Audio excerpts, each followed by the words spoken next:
দিব। প্রথমে আমি 2 কাপ পানির সাথে আমি শুকনা আতপ চালের গুঁড়া দিয়েছি 2 কাপ।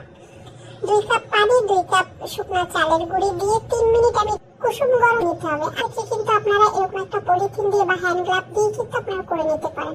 স্মুথ করে করবেন। এই যে আমি 2 ভাগে 2টা করে নিলাম, এতে 2টা খুব সুন্দর করে হয়ে যাবে।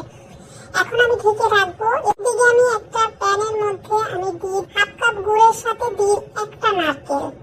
আপনারা মিষ্টি যদি বেশি কম খান সেক্ষেত্রে নারকেল গুড় দুটোটা বাড়িয়ে দিবেন। কিছুক্ষণ পেস্টটা ফলো করে দিবেন, ভিডিওটা লাইক দিয়ে দিবেন, বেশি শেয়ার করে দিবেন। এখন আমি একটা বাটিতে তুলে নেওয়ার পরে আমি ওখান থেকে একটা ডো নিয়ে এখন এভাবে করে বেলে নিব। এই যে পাশে ফেটে গেছে তাতে কিন্তু কোনো সমস্যা নেই, এভাবে করে আমি কেটে নিব। এই যে দেখেন স্কোয়ার করে কেটে নিয়ে তারপরে কিন্তু আমি এটাকে একটা এখানে আমি সেই নারকেলটা দিয়ে দেবো। দিয়ে হাত দিয়ে ছড়িয়ে দিতে পারবেন বা চামচ দিয়ে একদম সমান করে এভাবে করে ছড়িয়ে একটু সামনে একটু ফাঁকা রাখবেন, কারণ যখন আপনি এভাবে বটা দেবেন তখন দেখবেন সামনের দিকে নারকেলটা চলে গেছে, লেগে যাবে না বা বের হয়ে যাবে না।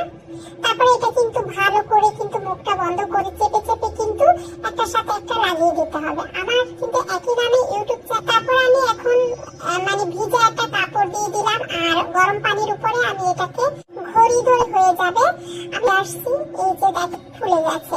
ঠান্ডা হওয়ার পর আমি আবারও বলছি, এই যে কাটবেন এটা কাটাটা একদম ঠান্ডা কিন্তু জানাবেন যে আপনাদের কাছে কেমন লাগে।